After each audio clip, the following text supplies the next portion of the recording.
There once was a man named Gold Roger who was king of the pirates. He had fame, power, and wealth beyond your wildest dreams.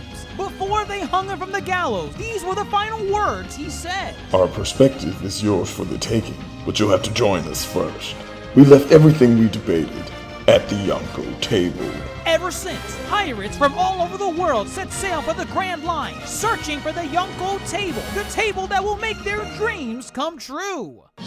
Yo, everyone. We are back with another episode of the Yonkō Table. I am your Yonkō host, DrJaceAttorney, and we kind of have a little bit of a different episode that we're doing today, or at least it's the kind of show we really don't usually cover because we're kind of used to like our Marvels and mostly our Marvel shows we've been covering. There was Castlevania. We did cover that. I did want to cover the Bad Batch, but we'll talk about that later. But this week we are covering He-Man. Oh, no, it's not actually He-Man. It is called Masters of the Universe Revelation. But for those of you that don't know the moniker, it is called it's based on He-Man and the Masters of the Universe, that old TV show from, I believe, the 70s or 80s. But we're going to be talking about 80s. Okay, nice. So we're going to be talking about Masters of the Universe Revelation. It's a recent show that came out on Netflix, and it is a sequel series to the original He-Man and the Masters of the Universe from the 80s. But before we dive in, you heard his voice earlier, but I got to do it. Same old. My fellow Yonkō GrandMasterHoop is here at the table. Fellow Yonkō GrandMasterHoop. How have you been? I'm doing fine, Dr. Jace. Thank you for asking. I'm excited to be here. Definitely didn't think I'd be hopping on a He-Man podcast. I'm sure we'll talk about it too, but we didn't grow up in the 80s. However, we did have one iteration of He-Man growing up. I don't know if you remember that one. I do. The 2002 reboot. Yeah, I remember that one. Yeah, I watched like the first season, wasn't too hooked, but here I am, and I'll give a little more insight on why I chose to pick this show up. But I'm glad to be here, Dr. Jace. Thank you for having me. Wouldn't you rather be watching Bad Batch right now? No, I'll let that one finish, and then we could maybe do an episode like this for Bad Batch. But yeah, I'm okay right now. Perfectly fine. And also at the table with us today is fellow connoisseur Supernova, Jet Black Toasty. Toasty, how have you been? I've been great, enjoying my day. Not really doing anything, just chilling, but excited to talk about this show for a favorite season, honestly. Ecstatic. Controversy and all, you're happy. I'm excited. The controversy just makes it even better. So once we are ready, let's get started. Hey, let's dive straight in. Before we get into the meat and potatoes of the show, I kind of want to do like a round table type of thing. I think Grandmaster kind of alluded to it earlier, but are any of you two like He-Man fans before going into the show? Did you watch the old series? GrandMasterHoop mentioned it earlier, but I used to watch the reboot from 2002. I didn't watch it like avidly, like I didn't really watch it like every week, but I watched it enough to where if I saw it on TV, I left it on and I just let it play, and I kind of got the backstory of a lot of the characters. Like I knew the Tiger Cringer was basically a scaredy cat, and he had to transform into the big cat. I didn't know that from the original series because I didn't watch the original series from the 80s. So that's my I guess introduction into He-Man. But going into this, I was kind of going in blind, really wasn't expecting too much. But what about you guys? Like, did you have high expectations, or were you kind of just like, let's just see what happens? It's made by a cool studio that I like. I, for one, it's weird. Wasn't big on the 2002 series. Didn't watch any of the original series. What really drew me to this is that I've seen what Netflix does with old properties, and I'm really just thinking about Voltron, Legendary Defender. Yep. That was a really good show in my opinion. I mean, that was also produced by DreamWorks and Netflix. But it was Studio Mir, right? Yes. Yeah. And it also, if I'm not mistaken, it had one of the Avatar Last Airbender writers as the showrunner or the head writer. Right. I forget which one it is. It's oh gosh. I feel so bad. It's eluding me. Well, that's Go on. That was one of the things that hooked me is like, if you got a good Joaquin Dos Santos, that was the one. Joaquin. Oh, okay, right. And Joaquin Dos Santos, he also did Justice League Unlimited. He did like the second half of that. I didn't know. Not the original Justice League, but the Unlimited. Right, the he Unlimited did the second one. half. Yeah. So this show, I know I'm not big on He-Man, but I saw Kevin Smith was writing it, and Kevin Smith is a big Uber nerd. He's got a lot of comic credits under his hand now, a lot of movie credits, and his work speaks for itself. So when I saw Kevin Smith writing it, and on top of that, it's the same studio that did Castlevania, which I forgot Powerhouse that I told Animation. you. Yes, I forgot I told you that. It wasn't until I was watching the show that I realized, hey, wait a minute. Oh, you didn't recognize it when you were watching it? So I forgot that I told you it was Powerhouse, and then when watching it, I was like, wait a minute, this animation looks familiar. Oh, okay. Like the choppiness. But, yeah. yeah. Iconic choppiness. Oh gosh, yes. So I would say Kevin Smith, I trust in his writing, and he's a fanboy. Give him a play box. He's gonna do some good stuff with it. So I'm definitely here to see what they do moving forward. Yeah. Right. Yeah, pretty much the same thing. I saw, I mean, I didn't even know about the voice cast. They have a pretty stellar voice cast on this show, and I didn't know that going in. The only thing I went in expecting was, this is the animation studio that brought us Castlevania, God, a masterpiece of a series, Castlevania, and Blood of Zeus. Blood of Zeus is okay, but it was still enjoyable, and I just go in with that mindset of, hey, this studio has brought me 2 heavy hitters, and I still want to see their other show that's also on Netflix. It's called Seis Manos. I don't know if you heard about that one. I have heard of it. It's also done by that studio as well, and I need to watch it. I heard good things about it, but it's the studio that brought me even any lick of interest into this series, so that was my expectation going in. But Toasty, what about you? What was your perspective going into Masters of the Universe Revelation? Absolutely zero. I never watched He-Man growing up. I didn't even know about He-Man until way later when I was in high school or college. Oh, damn, you never heard about him? No, dude. We didn't have those in the islands. But no, the only reason I know about this is because of the meme of Skeletor running away laughing. There's a lot of He-Man memes. I mean, yeah. That's and for a while I didn't even know that those two were connected, and he was part of the He-Man universe, I guess. So for me, watching this show, I was kind of excited because it's made by the Castlevania people. You guys can go back to the previous podcast. I said it before, I said it again. They're one of my favorite animators. They do such a great job with their show and their animation. I would watch everything they do. I watched Blood of Zeus. The story was kind of weak, but the animation was really good. You also mentioned the other show that I know you mentioned it to me like 5 months ago. Yeah, Seis Manos, yeah. We've been talking about this since I'm sure last year. And every time we keep saying, we got to watch this show, I need to watch it also. So I'm actually do that this week. But likewise, going into this show, I was excited. It was, I guess, for me, it was the first time getting to that series. So I wanted to see why it was so popular. So for me, zero experience, but excited to get into the show. Okay. Fair enough. All right. So I would say we all kind of came from similar backgrounds coming into the show. I think it's safe to say none of us ever saw the 80s show. I mean, no. For me, I would not be caught dead watching the 80s show. Like, I'm sorry. Like, I'm sure it has its merits. I'm sure it's good to some fans and whatnot, but I mean, I just can't watch that show. But I did like the reboot. Is the meme from the 80s or the 2000s? From the 80s. I didn't know The there 80s. was. I didn't even know there was a reboot. There was. Yeah. I don't know if you saw this show, but they kind of did it in a similar way with Thundercats from the early 2010s. I think Grandmaster, you're familiar with that.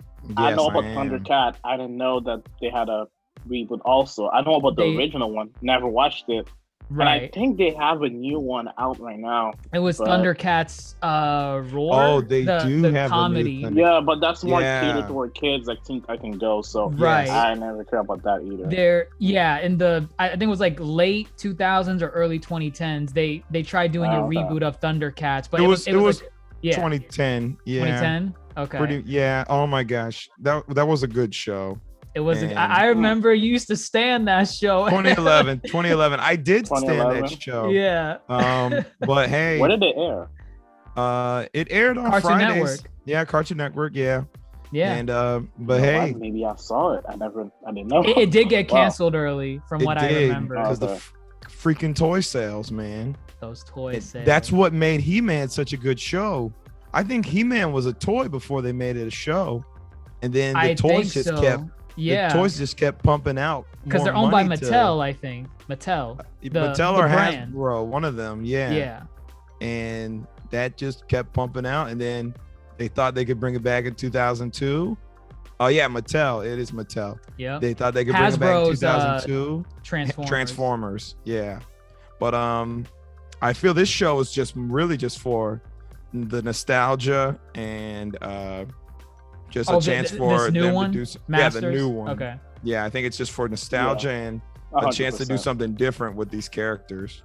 Okay. And I think they really did do something different. I didn't know about this controversy, but I'm sure we'll talk about it. We will definitely talk about it. It's something fun.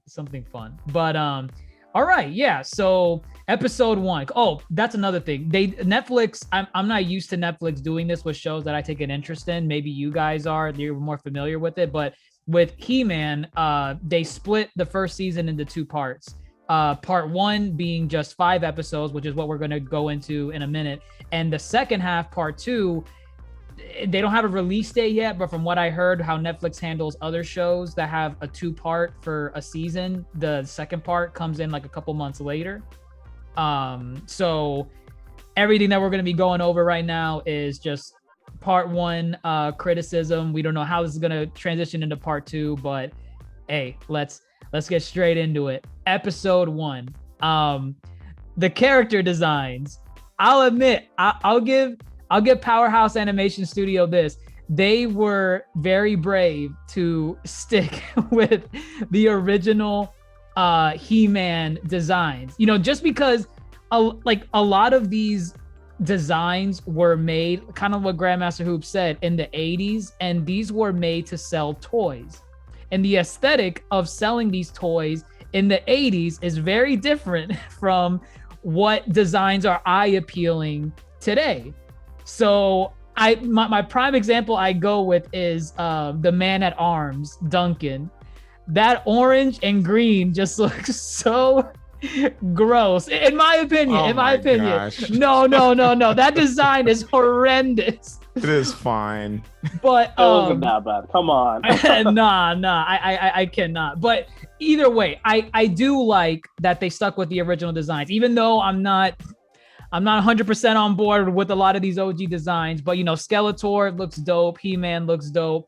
Did you guys have any other thoughts on the designs of the characters? Like, did you want them to go a more original route, or just stick with the aesthetic that has been working since the 80s? I mean, I didn't have a big criticism on any of their looks. The only one that stood out to me, I was like, goodness gracious, He-Man's just too dang big, man. He-Man's ginormous. I mean, I guess that's the whole point. Prince Adam is this measly looking kid. But funny enough, in the 80s cartoon, He-Man and Prince Adam have almost about the same build. And it's kind of stupid that no one realizes. Yeah, they do. Yeah, they really do. In the 2002, they made Adam a lot more measly. Yeah, they slimmed him down. This one they really slimmed him down. So I'm like, thanks for that, because it's definitely more convincing that you don't recognize that he is He-Man. But yeah, He-Man's just really buff. I mean, I guess he's the champion of Grayskull, so whatever. But I didn't have much complaints about any of the designs. No. What about you, At least Toasty? for episode 1, if we're talking about design overall in the show, Just overall, yeah, like character designs. Overall, yeah. honestly, I really hate the haircut they gave to the main girl, Teela. Teela. I think her name Teela? is Teela. I Teela. feel like I see that haircut in every show where they're trying to do something where I guess the woman is like breaks away from what was in her past to move on to do something else. I feel like it's such a cliche hairstyle. The edgy The shave the edgy, side of yeah. your head. Yeah, the edgy, Yeah. where it's like shaved, like 90% of the hair is shaved. It's just And the then you side. have the I'm like, comb it's over such a- on the side. Yeah. Yeah, I'm like, I would not mind it. For example, when I saw it in Miles Morales, that was funny because there was context toward There it. was, yeah. There was a context. I mean, her hair got glued because Miles was an idiot. But in this show, I don't know. I hate the fact that they keep, and that's my issue with American animators. There's no originality when creating characters. They went from her living as a soldier to her saying, breaking away, I break away from my past. And they just said, oh, by the way, let's just go to the computer, copy and paste that hairstyle from every other character that did the same thing. That was my one issue. But apart from that, all of the other characters were hilarious. And they were well made. And they made a good point in making Adam, like, I guess, the weakest person in the show, because you would not realize that he was He-Man. So I thought that was really cool. And I thought that it made sense as to why some people did not know he was He-Man, because let's be real, Right. you would expect And his voice Claw. deepens too. I think that was an added Yes. thing too. Like Yes. it's a different person. It's a different person. Exactly. He went from a boy that's struggling to go to puberty to somebody that can easily break your neck by just touching you. Just Correct, because I you're mean, done. he freaking slammed the bridge, and the whole thing earthquake. So That's right. Exactly. Mm-hmm. But the character design apart from that was pretty good. So Hey, I know I gave a lot of crap to character designs earlier, but there's one design that I think stole the show, and it will always steal the show for me. Skeletor. There's something about this guy that I really like, and I mean the voice cast in this season or just in the show in general, really stellar. You have some heavy hitters coming in like Mark Hamill, who's basically just voicing the Joker. I don't know if you guys heard that. Like that's his Joker voice. That is literally his Joker voice. he's doing a little more. He's doing a little more. He gave it like a more of like a rasp, like a little bit of rasp. Yeah, but that's just his Joker. That's just his Joker voice. Not to say it was bad. It was still good. But I mean, well, I'm able to differentiate him doing the Joker and him doing Skeletor. I thought. I mean, at this point in the game, it's not, I don't want to call it generic, but it's like almost generic to cast Mark Hamill as your villain, because he just does the villain so well. You know, he's almost now typecasted as it. But who wouldn't want to have Mark Hamill on your production? You know? Exactly. Yeah. But I think he did a fine job.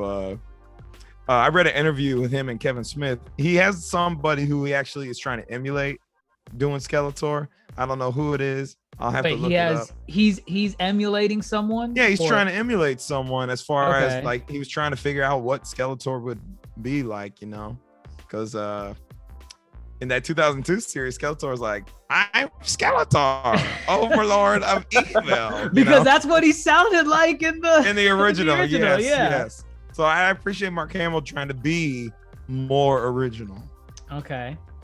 Yeah, 100%. And I mean, we get introduced to like the entire cast in this first episode. And that's the one thing I kind of liked about this series compared to what they try to do in the reboot. So like in the reboot, they rebooted the series. So they wanted to tell an origin story from the beginning. You're going to learn about, because I vaguely remember the show, but I even remember origin stories about how Skeletor lost his face. Like he used to be someone with a face and then just something happened. I don't remember what, but I remember there was an episode that focused on that. So they actually have legit storytelling in this show.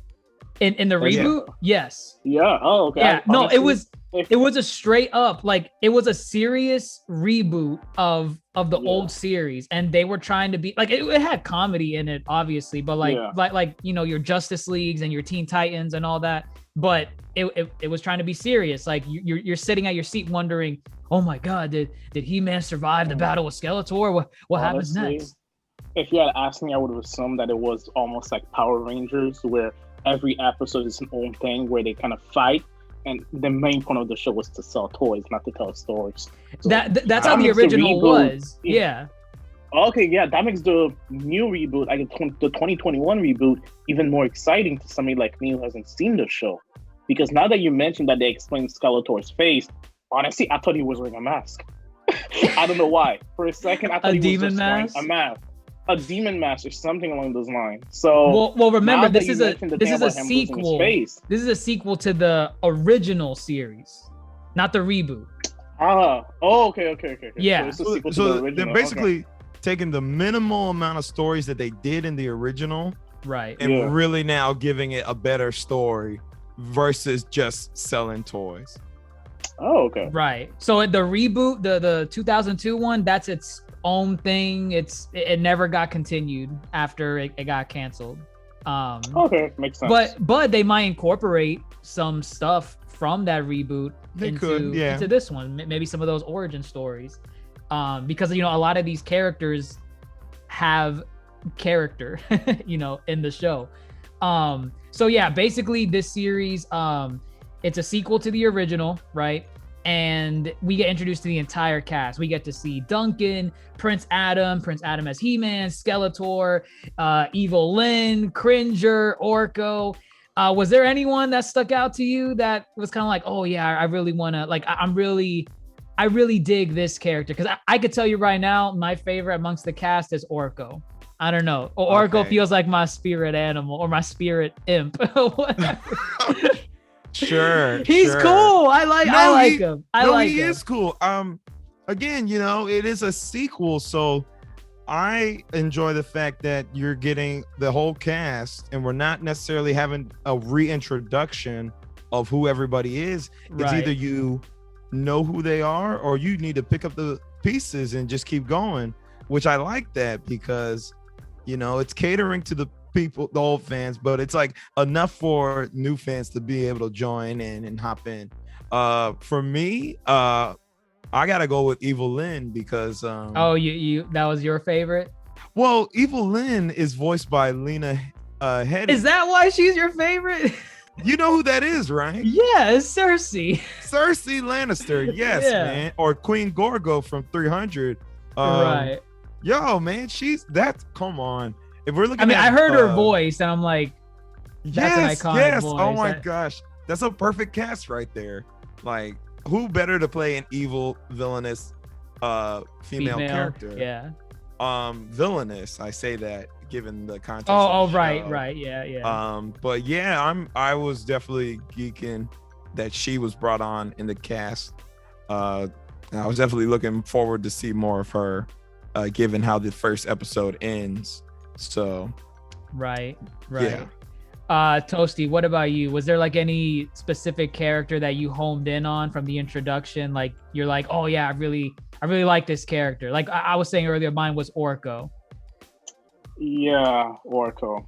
But anyway, bro, nah, man, don't be slandering Orko. You better sit back down, man. Orko. Yeah, but honestly, Skeletor. Skeletor. Okay, yeah. Yeah, apart from He-Man, he's the only character I know from the original show, and he has a couple lines in the show that he's just a goddamn clown.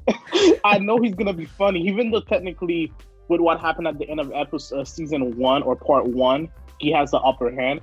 I know he's still gonna act like an idiot. I'm ready for it, so 100%. I'm excited to see what they do with him. 100%. And I mean, this episode, I think, did a really good job, just kind of what GrandMasterHoop was saying, where like, if you didn't really know about the show back then, you got a crash course, a pretty decent crash course at understanding what each character is and what they do. I like literally within the first 10 minutes, I knew who Duncan was, the man at arms. I knew who Teela was. I know Prince Adam and who knows his identity as He-Man, and like they did a pretty damn good job. But then again, that probably speaks for how well the storytelling was from the 80s. It wasn't that hard to piece together and tell you, hey, these are the characters, these are their relations to each other, and there you go. Let's move on. So I think the first half of the episode did a pretty good job showcasing He-Man, protecting Grayskull, and kind of just showing what He-Man's known for, buffing up and just being the one-shot power man of the series, basically. It was cool. I liked it. And to me, that was very reminiscent from what I'm aware of the old show. It was very kind of campy in a way, but it's your generic good versus evil. And that's pretty much, from what I understand, all the show ever got into from the 80s. But then episode 1 kind of takes a dark turn. And I like this because it kind of injects the story with opportunities for character growth, and kind of it has a level of realism to it, right? And it's the scene where you guys remember where Skeletor wins in episode 1 in a way, right? He has the He-Man. Well, first off, Skeletor kills one of the characters apparently in Castle Grayskull, Mossman. Mossman straight up kills him. And from the 80s show, that was surprising. That was surprising. I never knew there was a Mossman, but I can guarantee you there were no characters ever killed in the original 80s cartoon, because they want to sell toys, so they keep the characters alive for as long as possible. Skeletor kills Mossman. In that fit of rage, He-Man decides to impale Skeletor against that pedestal in Castle Grayskull. And Skeletor says an interesting line where he's like, "Oh boy, you finally used that sword the way it was meant to be used." I'm like, wow, so this guy is just gonking people on the head with his sword this entire time, and he's not cutting anyone with a sword. The classic Wolverine conundrum of my god of the animated series, the 90s series. You can't cut nobody. The same with Ninja Turtles, Leonardo. Oh, that's right. Yeah. Actually, then Raphael also had a katana. Size. He had size. I mean, the most they could do was cut the top of a spear off, so it's a stick. There we go. Or pin them to the wall. I'm more surprised that they show blood too, because when he stabbed the man, there was purple blood. Yeah, purple blood. I was like, oh snap! Like he really went in for the kill. He was mad for the kill, furious. I don't know who Mossman was, but I don't know anything about Mossman. He cooked him up. The man disappeared in 1 second. He disappeared, and I mean, He-Man took that personally, and he taught Skeletor a lesson. And unfortunately, it was a lesson that I thought this was kind of cheesy, but maybe it's part of the show. I hate how his stab wound happened to fall into the keyhole that was on the pedestal that needed to be unlocked to cause this chaos to happen. But that's whatever. But so after this, right, all the magic, this is the part where I'm kind of like a little bit lost. So like I know the magic disappears, but or what exactly was happening with the magic when He-Man like stabbed it? Because I was trying to get Skeletor, like, what was your plan? I know you wanted to harness the energy of Castle Grayskull, but like, what was the goal of He-Man stabbing the pedestal? All right, it was that confused me too. Yeah. Okay, if I wrote this down correctly, this is what I took. Okay. Castle Grayskull was always a front, right? Right.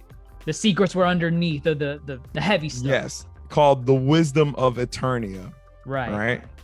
And Castle Grayskull was also actually the source of all the magic in Eternia. Right. I got that. So by unlocking it, whatchamacallit, it was like a magical overload, and it was going to destroy everything because he just basically unleashed the tidal wave of magic that would have wiped out everything. Right. So by calling upon the power of Grayskull, it's like this. Whenever he called upon it, the power of Grayskull with the sword, Right. that power from that thing would find the sword and give him the power. Man power, yeah. So Actually, that thing. let me pause you. Sorry, is that almost like Shazam then?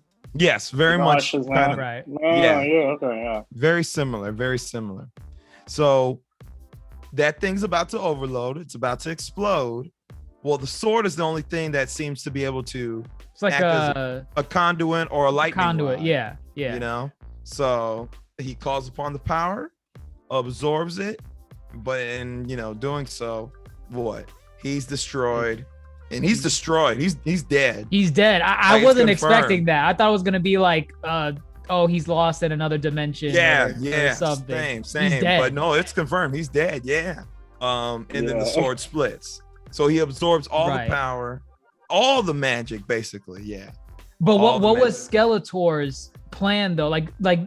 Once He-Man stabbed him, did he just want to harness the magic? Yeah, he wanted to harness that. But I forgot what happened to Skeletor now.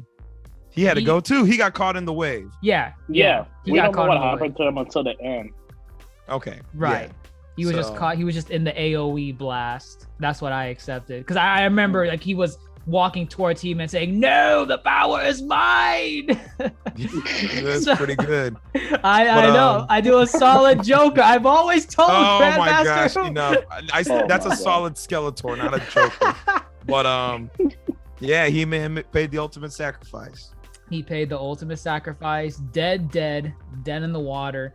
And this is where I like where the story went, where they all reconvene at what's the castle's name that they go to? I don't know. The kingdom. I don't know the name of their castle. Let's call it the kingdom, the He-Man's kingdom, Prince Adam's kingdom. They go back home, and it's revealed to everyone that He-Man was Prince Adam. Well, was it Orko knew he was He-Man? Cringer knew. Orko, Cringer, Duncan. Man-at-Arms. Yeah, Duncan and the sorceress. And the sorceress, right. Yeah. Everyone else didn't know. The mom knew, apparently. Oh, the mom. Okay, right. The mom. Yeah. Maybe it was. I think the mom. It wasn't like Prince Adam told the mom he was He-Man. Yes, she figured it out. Yeah, I recognize mother's my intuition. I recognize my son.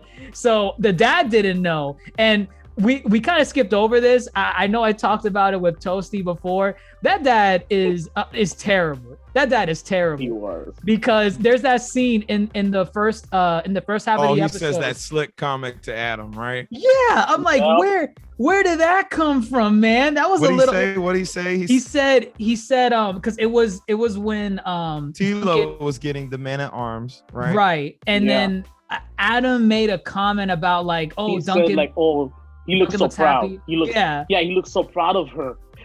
And the dad obviously said, well, hopefully you get there someday. But he basically said that. I'm like, okay, he clearly doesn't know he's He-Man. What an ass. Yes. But then, then there's that scene at the end of the episode where Duncan is telling the king, hey, He-Man perished in the fight, and so did your son. And the king's like, oh, well, what are you talking about? Prince Adam was here. What do you mean? The mom. It's more funny that when Duncan told him that He-Man perished, he was like, oh, great. At least he sacrificed himself for the country. It's not like he even cared that He-Man died. He-Man was expendable. Right, because he saw him as like a separate hero, like an icon of the kingdom. Once the queen or his wife said, that was her son, you fool. He was like, what? What?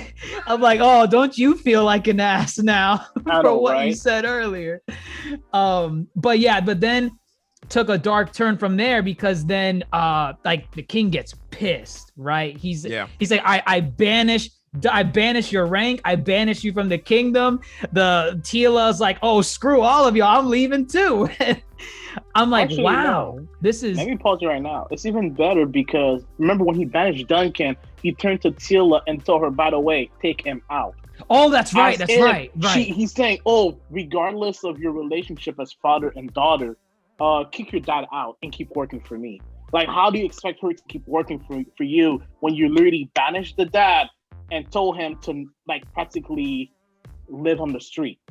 Because that's Exactly. what he did. He kicked him to the street, and he still expected people to listen to him, which was kind of weird. He's a terrible king. He's a terrible king. I want to see him. I want to see him in part 2. Let's just go with we that. have to 100%. Yeah. 100%. We have to. So, I mean, yeah, like this is the part in the episode where I think I was more interested in the series, because you have these moments where it's character. You know, these characters felt betrayed that either A, their son just died, or B, they never knew that the person they were working with this whole time was He-Man.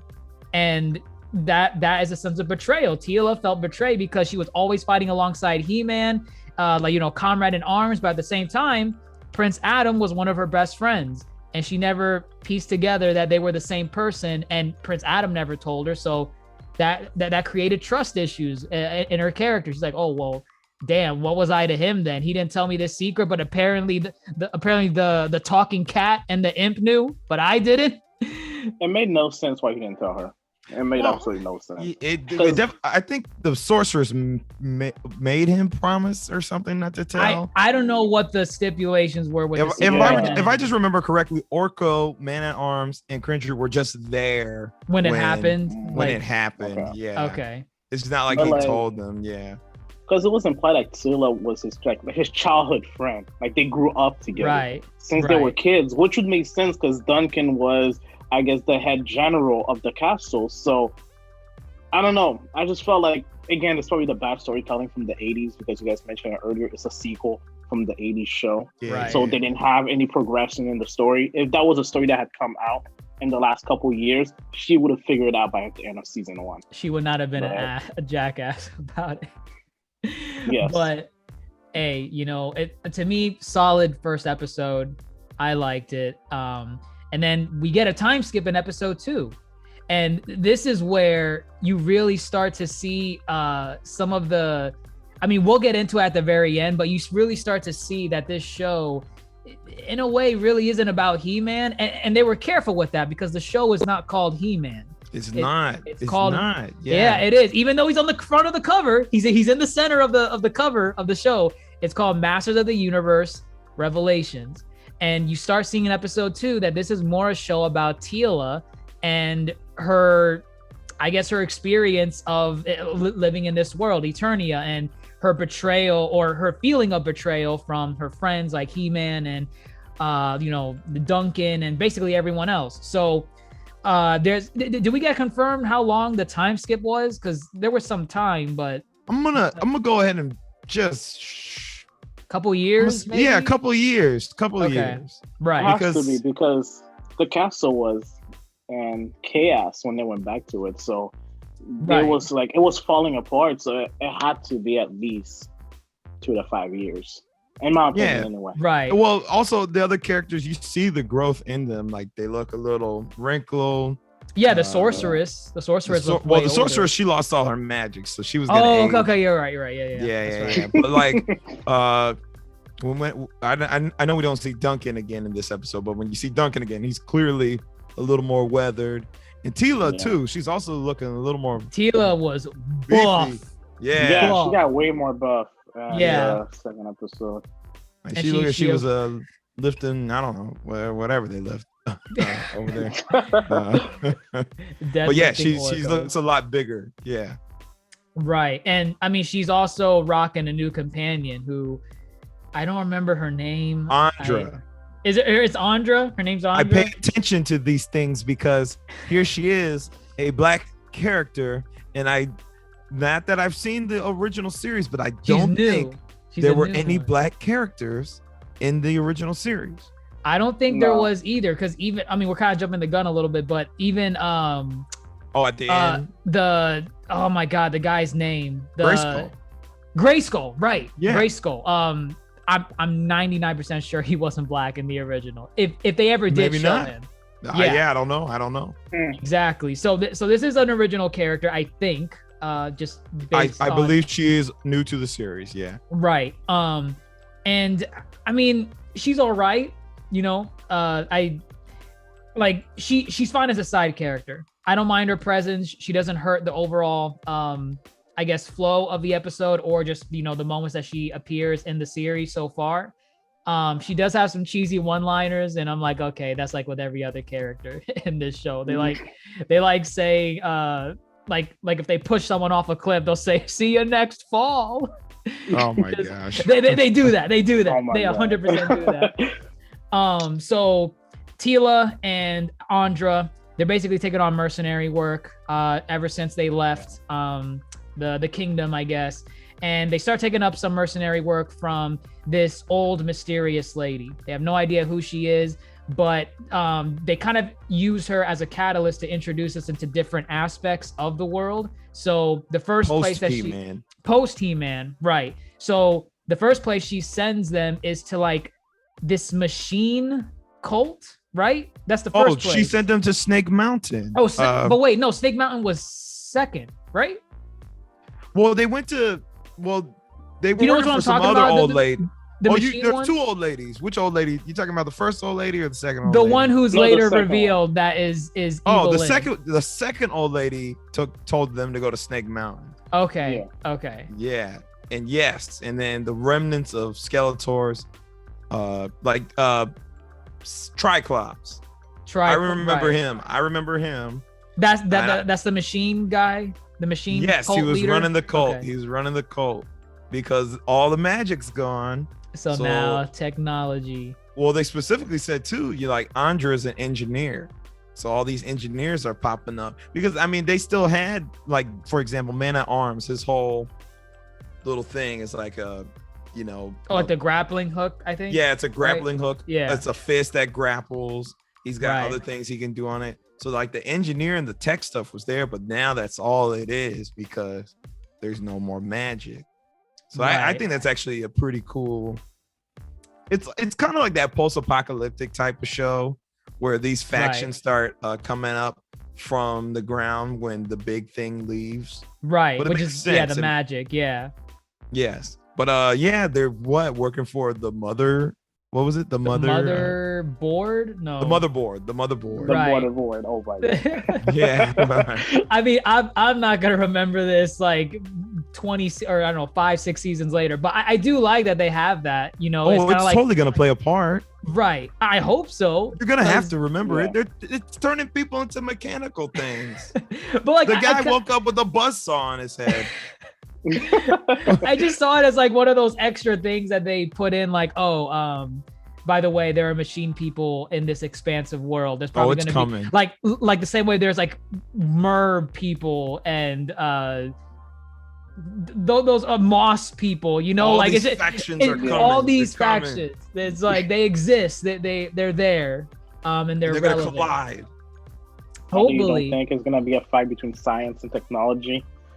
Tech science and magic in the future. Yes. All of the robot people are going to want to extinguish magic because they're going to be out of a job now. Yes. That is true. Oh, talking about cheesy lines, it just came to mind when I think it's a scene when Beastman had the Triclops guy pinned. He's like, leave, I want you to leave eva-lynn alone. And he turns one of his eyes and he says something like, I see we are not seeing eye to eye. That was episode 3, but yes, that was the next episode. Oh my God. Yes. Very corny. I liked it. I liked it. Oh my gosh. So yeah, we get the big reveal in episode 2 that eva-lynn was posing as one of the old ladies, and she's trying to work with the sorceress to bring back Eternia's magic because the last of it is being maintained in that orb. Crystal, the orb of power. So they're trying to work together, bring back magic to this desolate land, and then you have some character moments with Teela. She doesn't want to just jump back into this game of like fight for the kingdom and the realm and all that stuff, and you kind of have I think it was a pretty nice moment with Cringer and Teela. Oh yeah, that was a good moment. Yes, it was nice. I can't recite it to you, but when I watched it, it was good. Yeah, it made sense, and he hit her with the feels. He said, "What would Adam want you to do?" You know? That was the thing that put it over the top for her. Because exactly. Yes, Adam didn't tell her the secret. However, when she was off fighting with He-Man, she's off fighting to protect Adam. He trusted you in that regard. Yes. You're his comrade. So I thought that was nice. I'm like, It was. okay. That It was was nice. really well made. It was really well made.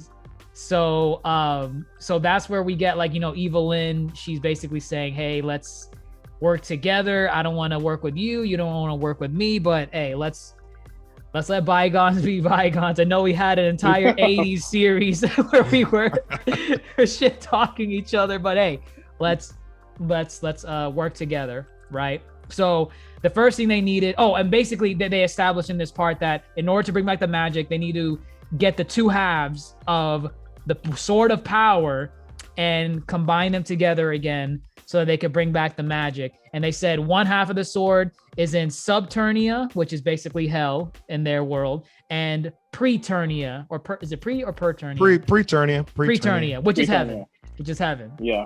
So before they that was a corny line too. What? Andre was like, are you basically telling me we have to go to heaven and hell? I feel like she was there to humanize a lot of the weird. She's the audience character. Yeah, we are her. Yes. Exactly. I'm like, oh my God, whatever. You're fine. You haven't pissed me off yet. You're fine. So right. So then before they decide to go off and combine the swords together, they decide, hey, we first need our man at arms to reforge the sword before we go find the two halves. And that's where we get reintroduced to Duncan. And we see where Duncan was. And this scene was hella.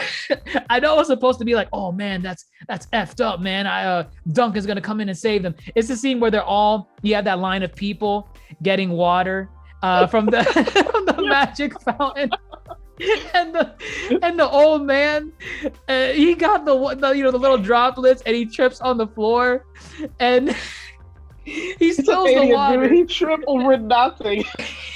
He tripped over, and then you have that, the guy in the line that's like, oh, how many times we gotta teach you this lesson, old man? To me, that SpongeBob meme, that was the first thing that came to mind when I saw that. I'm like, man. I'm not supposed to be laughing at this, but this is funny. This man was throwing away liquid gold. If he cannot walk, literally liquid gold. Yeah, right. If you cannot walk 2 steps without tripping and dropping the water or magic, because for the people who are watching this, magic water. It was magic water, because when it tripped, the grass started growing where the water fell. So if you cannot walk 2 steps and get some magic water that's running out, you deserve to get beat up. You deserst to get beat up. Like, you deserve to get beat up. And you would be in that crowd. You would be in that crowd jeering with that guy saying, "Yeah, let's." My dude. Y'all are terrible. Listen. I know you will be part of it. No. I laughed. He's drinking the tea, and he started beating up the guy on the floor again. Listen. The guy was just so aggressive. I started laughing because the first scene that came to mind was the SpongeBob meme. I'm like, oh my God, they took this to heart. But hey, the day is saved, right? By Duncan. Duncan comes in, beats up that piece of garbage, and the day to the hospital.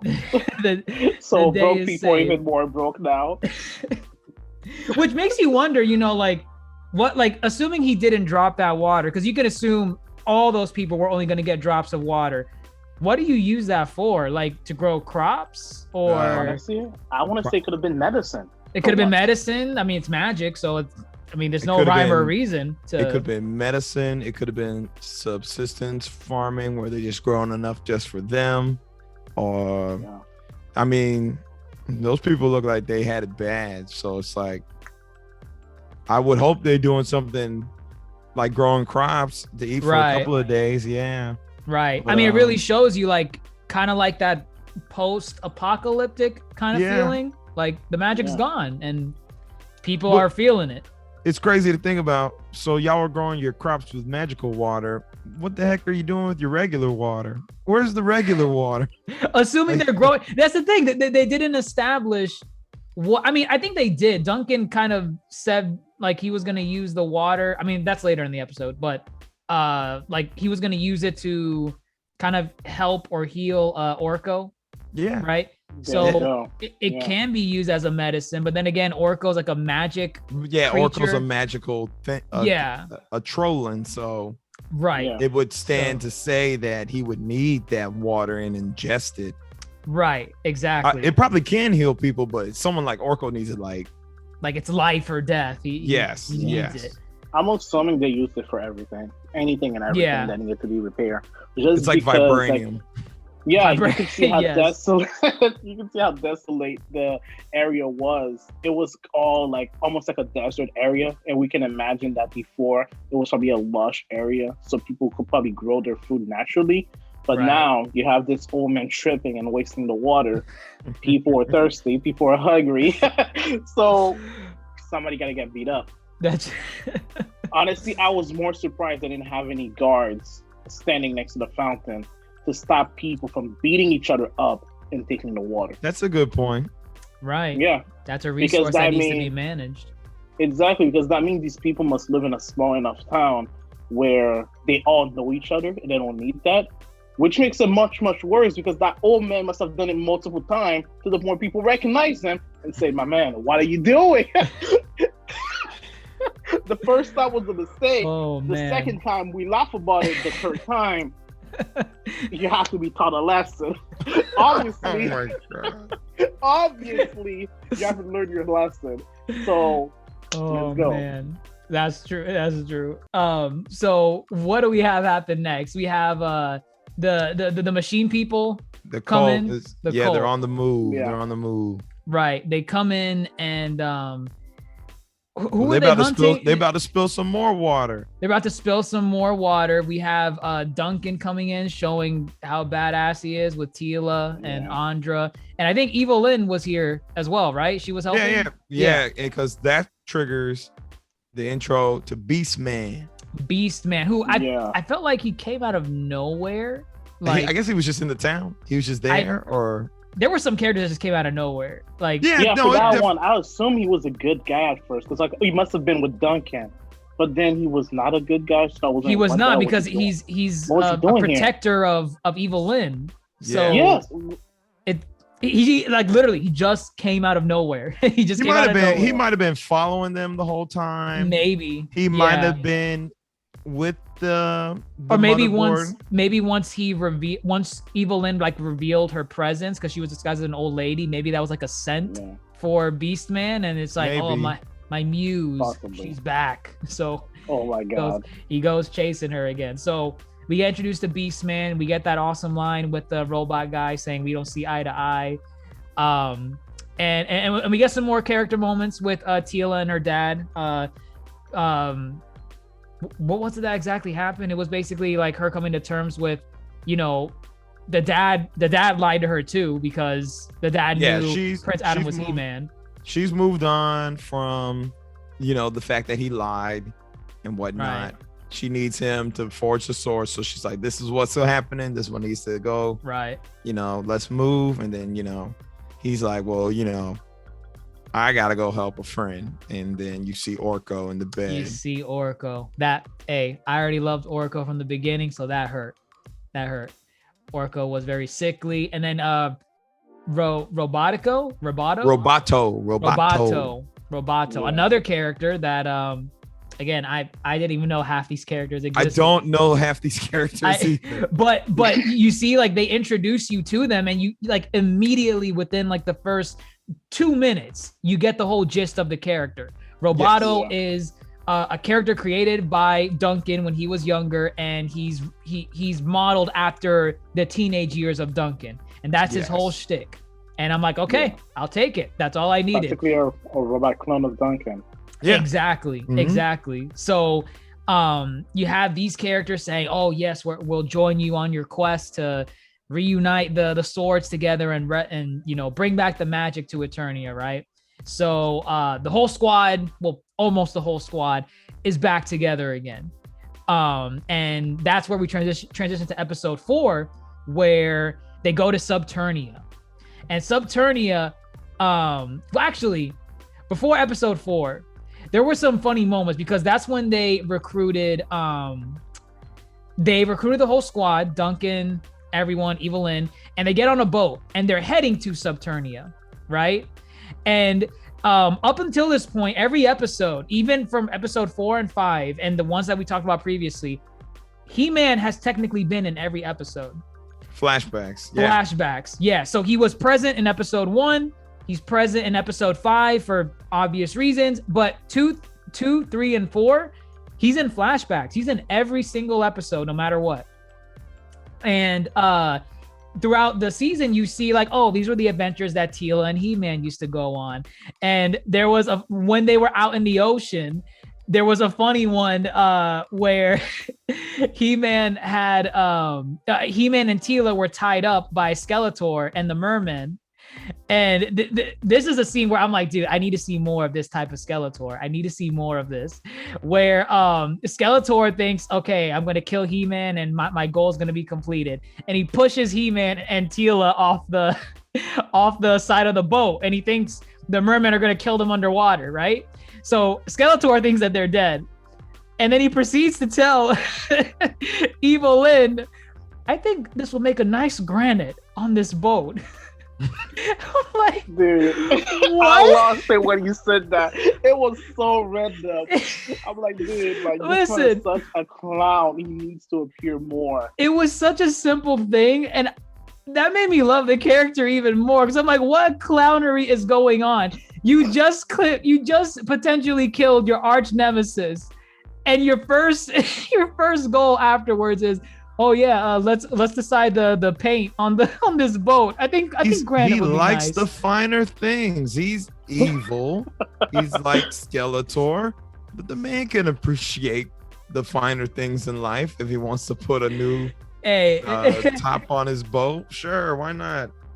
I love this moment. I just loved it. I want to see more clown moments with Skeletor. I feel like he was present in episode 1. He was present in episode 5, but these clown moments, I need more of this in part 2 and whatever future seasons they may have. So we have that happen. They're on the boat, and we kind of get some character moments with eva-lynn too, because she kind of says, like, you know, her whole life she was trying to please one man, attaining his goal, when she just basically ignored her dreams and her values. And I thought it was pretty good, because that's what eva-lynn was in the old series. She was at the beck and call of Skeletor, and from what I vaguely remember, Skeletor treated like garbage, man. Like, we treated them all like garbage. Everyone, yeah, everyone. And I mainly point out eva-lynn because, you know, that was like, it was implied that was his confidant. You know, like that was his right his hand. I guess exactly. Like, she was the brains and everything else in his operation, but he treated her just like crap, like all the other characters. So I thought that was cool that she was realizing, hey, you know, I'm kind of evil a little bit still, but I'm not doing this to try and resurrect Skeletor or bring him back. Skeletor is not the end game here. Exactly. Did y'all peep the way she was talking about Man at Arms? She was like, you know, oh, He-Man was just the toy. Man at Arms. Man at Arms, though. Oh my! He kept hyping him up multiple times. Yes. Like, what are you talking about? He has like a grappling hook. My dude is the grappling hook. I'm telling you. He grappled her heart and pulled her in. Oh my gosh! So, real quick, eva-lynn's really funny. Remember Teela and Man at Arms about to have a heart-to-heart, and Man at Arms is like, before we go, there's something I need to tell you. Oh yeah. You know what he's been trying to tell her, right? Is that it was the sorceress is Teela's mother. Which, is that what he was trying to? Yeah. Oh, because of the family secrets. With the family secrets, because he said, I'm not going to keep any more family secrets.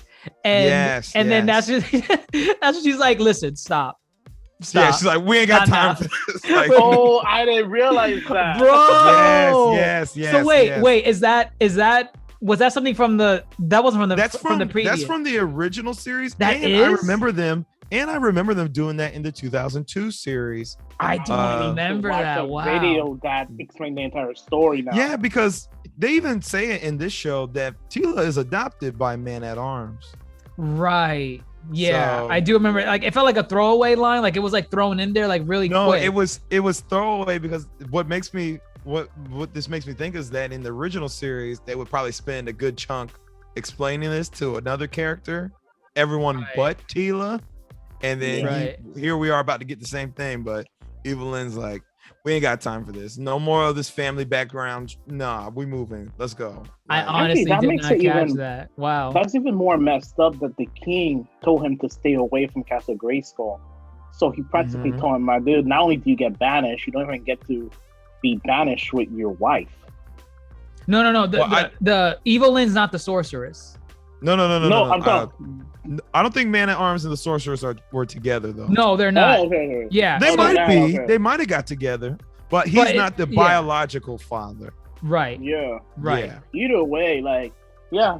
Well, Yeah, that really puts it into perspective. So, I mean, it makes those heart-to-heart moments even a little bit better because she was really trying to connect with Teela multiple times throughout this show, especially in episode 3.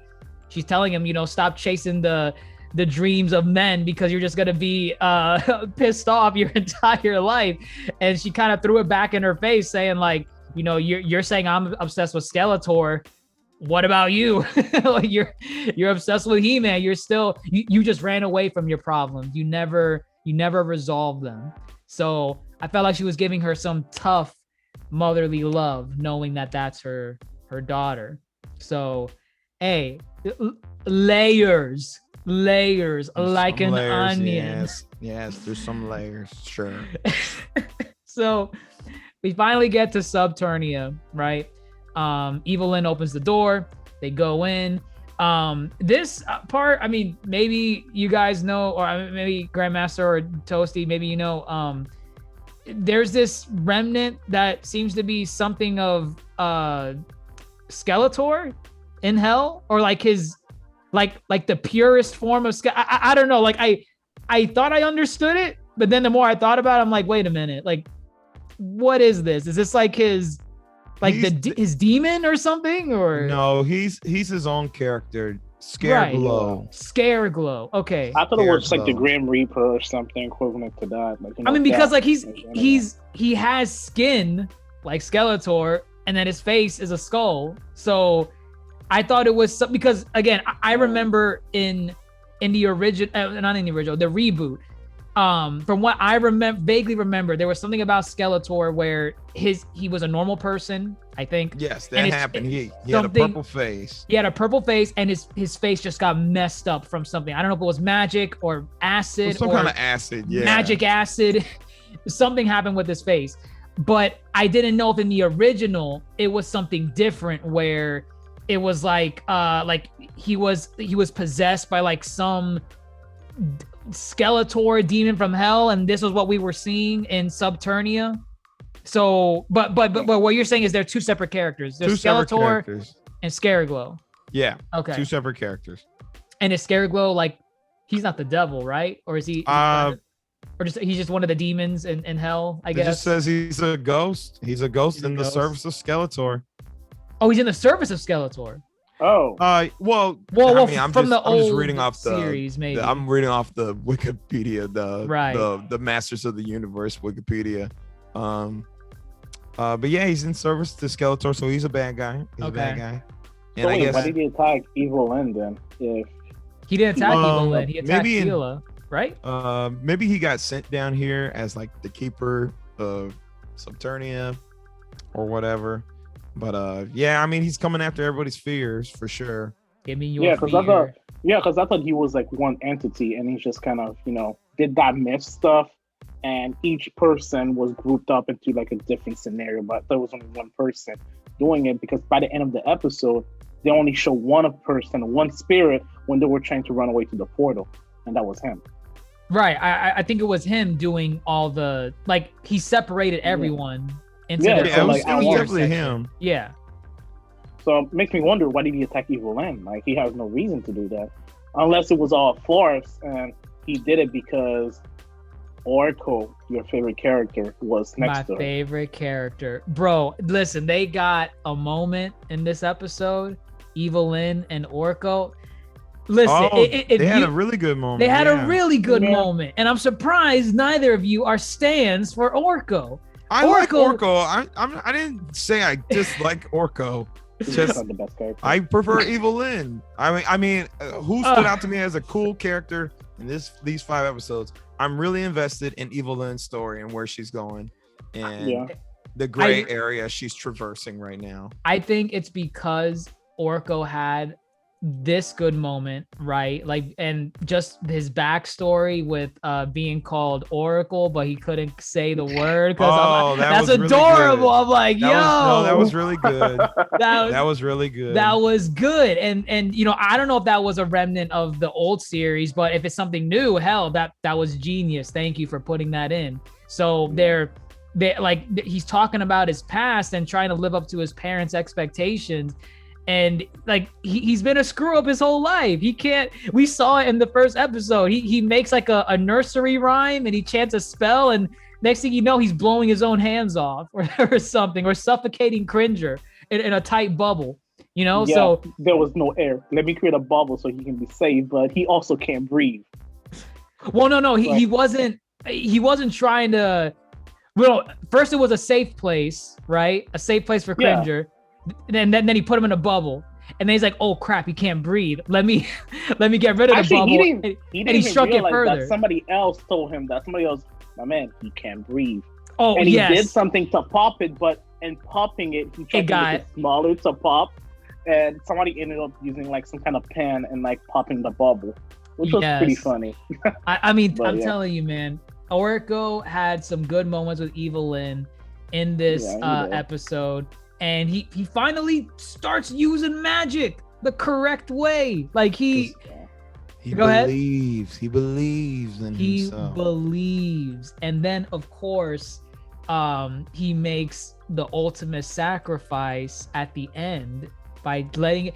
Listen, I wasn't expecting any deaths going into this. Yeah. You had Moss really early. Really early. Like Orko. He's iconic in the series. Like I didn't like, even before this show, if you were to ask me what characters do you remember from just He-Man in general, obviously He-Man, Skeletor, those don't count because they're the main characters. But if you ask me about anyone else, I would have named the cat, Cringer, the Green Tiger, and I would have named Orko. Those two characters, like, you think He-Man, those should be the first ones that come. Well, one of the first ones that come to your mind after you think of Skeletor and He-Man. So the fact that they killed off Orko, I'm like, wow, they are playing for keeps. I wasn't expecting that. I think that's why I like Orko more than eva-lynn, because he had those moments, and then he had that sacrificial moment at the end, and I'm like, damn, that was good. I liked. So is he dead? Is he dead? Yes. You think he's dead? No. I mean, we didn't see a dead body. He could be. Correct. I mean, we didn't see a dead body of He-Man, and he was dead. I didn't think he was dead. I didn't think he was dead either, but he was dead. Same with Moss Man. I thought He-Man was overreacting when he tried to kill Skeletor, but because I'm like, dude, he's probably like another plant somewhere else or something. There are roots somewhere. He's gonna grow from the roots. Exactly. Hopefully some of these are actual deaths that we don't see them come back in any kind of form, just to add, impact and stakes to what's going on. But exactly. Real quick, Orko asked her, was the evil always there?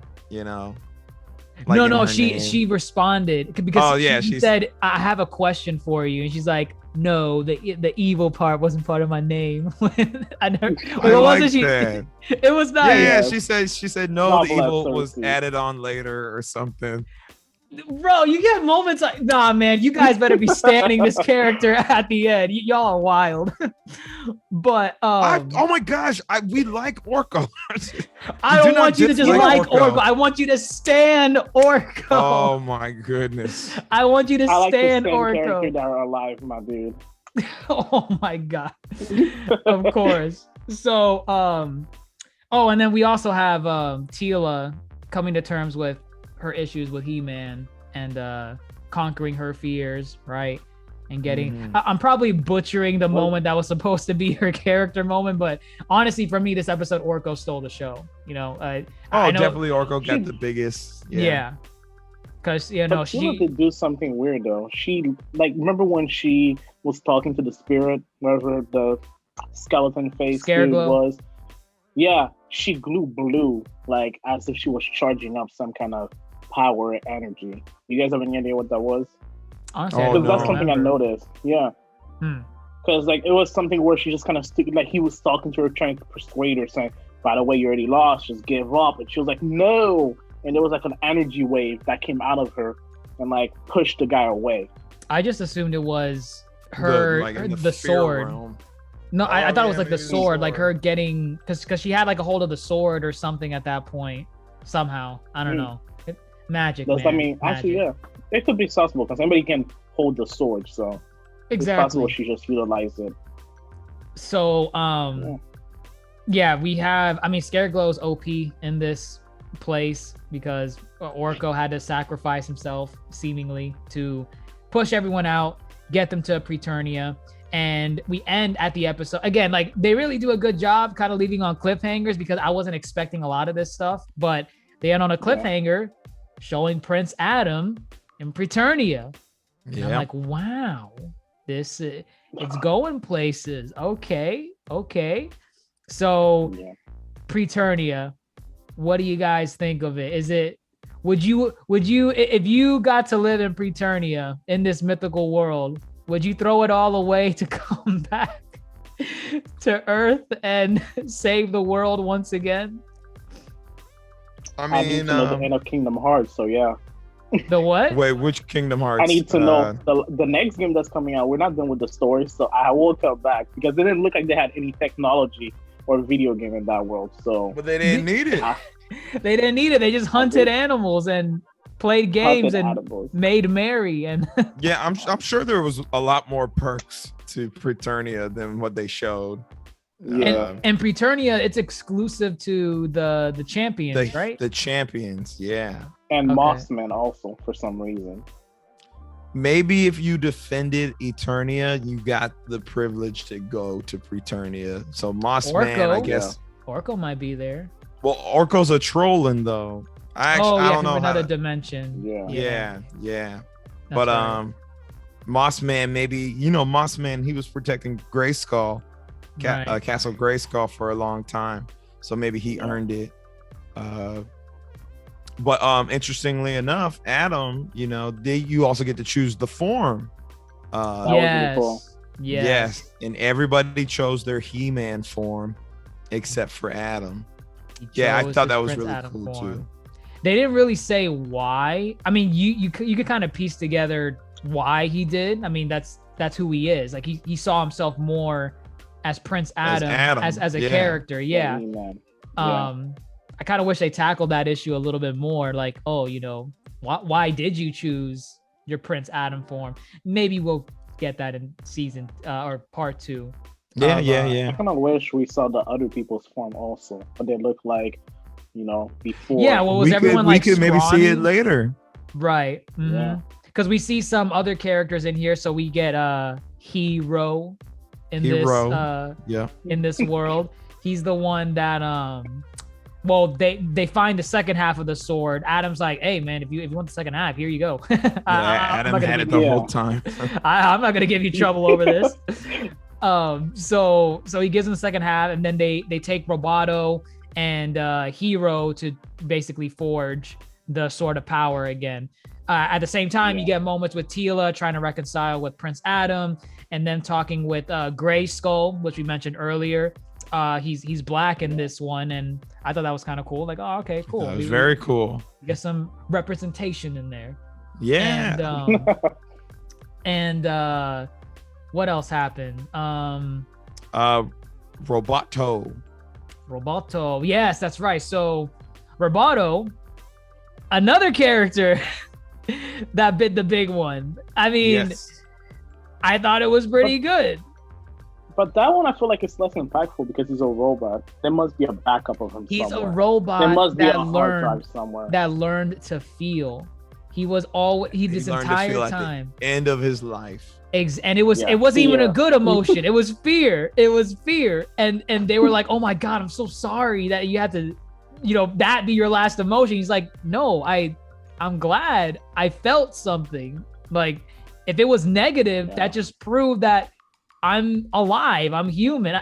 Listen, man, the writers, I think they did a pretty solid job, at least with some of these character deaths. I think Roboto hit. Yeah. And again, he's like, he looks at Teela as a sister and Man at Arms as his father. I felt it was deserved. And again, because it's a sequel, there are other fans who probably really felt Orko's death. Right. Yeah. Robato's death. Yeah. Like these are characters that were in every episode, basically. And he or almost every episode. We are on the back burner. And I feel like that's what makes it so difficult for us to care about them dying. Yes. We're not used to seeing those characters, so to us it's like, oh, the amp died, oh, the robot died. Okay, let's move on and get better partners. But I'm sure people watch that show from the 80s, the reboot, and now this one, seeing those characters die probably hit a little bit different. Yeah. No, I agree. They probably needed more time cooking in the oven to really, really impact. Like, I mean, the prime example I could compare this to is Voltron, right? So that one was just a straight up reboot of an old 80s cartoon. Yes. And before they even tried, I mean, I don't think anyone even really died. Well, at the end, someone dies. The princess. Oh yeah, that's yes. right. And at the end, you kind of, I have my own problems with the ending of Voltron, but because she had 7 seasons of you connecting with her and getting to know her and everything, it impacted you more when she died at the very end. Of course. I mean, that can be said for any show too. Right, exactly. I'm just comparing it to Voltron because it's an old 80s property. They modernized it, and they're kind of doing the same thing with He-Man. But the thing with He-Man is they're introducing these character deaths, and I think they're doing that so that you can realize it's a sequel and that anything can happen in this show, because He-Man has a level of campiness to it, right? Like it does. It's an 80s show, so the writers and the producers, they want you to realize, hey, this is something where, again, these are an old 80s shows and, based off of toys, but we play for keeps. There's blood, there's mischief, there's character development, there's deaths. So, but that's the thing. Are they going to keep those characters dead, or are they going to bring them back? They could bring them back. Every time a character dies, could come back. Roboto can be built. Yeah. And but we have.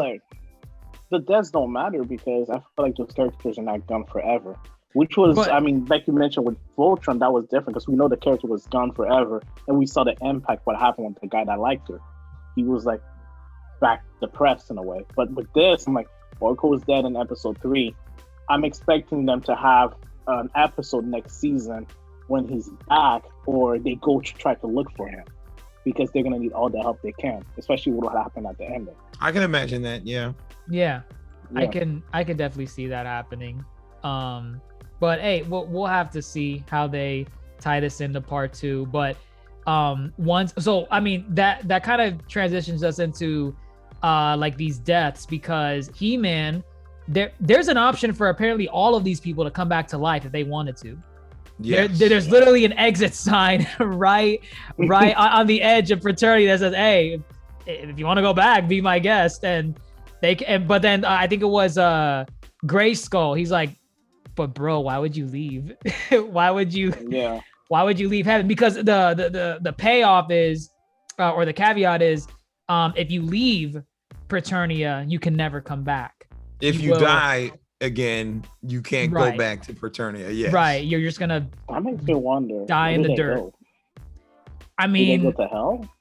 It's probably just a cheap brand of Preternia. A cheap brand, like the underworld. A great value. Everybody else go. Yeah. Mm-hmm.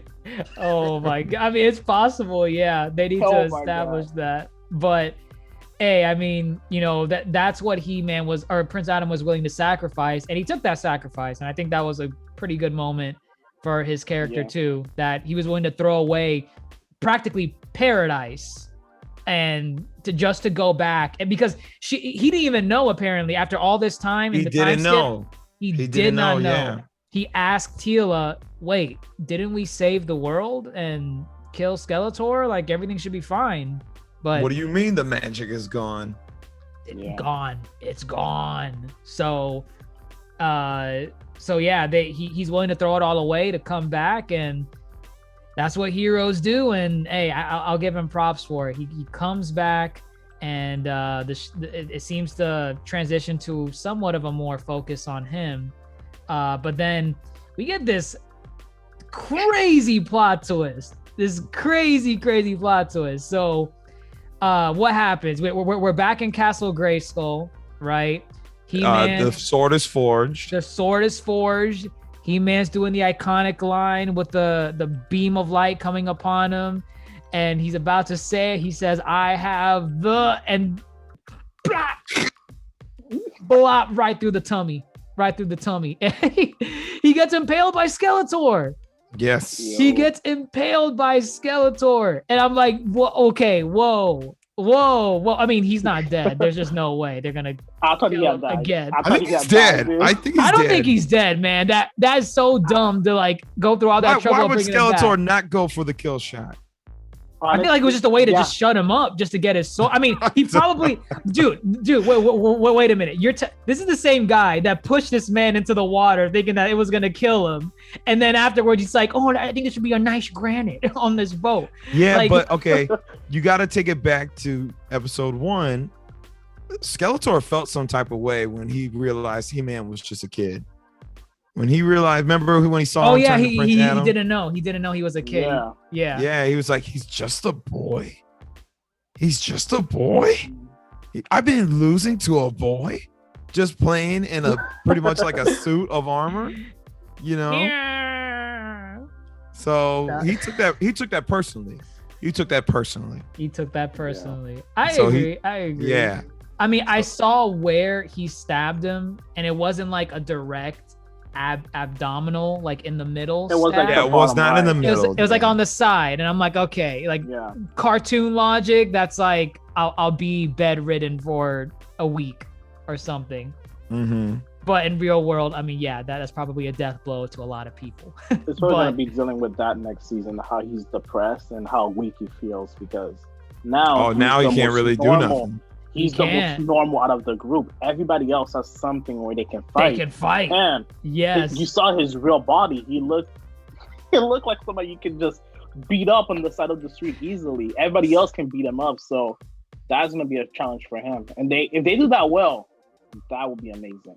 I mean, I thought it was a great cliffhanger ending. Oh, definitely. Well, what's up with Skeletor? What is he, giant now? Or was that just for effect? I think that was maybe like a hologram. Part of it effect, part of it it's to show like, dude, this is like the devil getting for sure. I was just confused. I thought he just grew really big for a second. Right. I mean, I would say he did. He did. Yeah. And obviously I think this is like a new design too, because I think Skeletor always lost in the original series. Oh, he never got all the power. Not like that. So like I saw the design and it's new. I mean, I think it's new. It looks new. Like it's not from any old source material.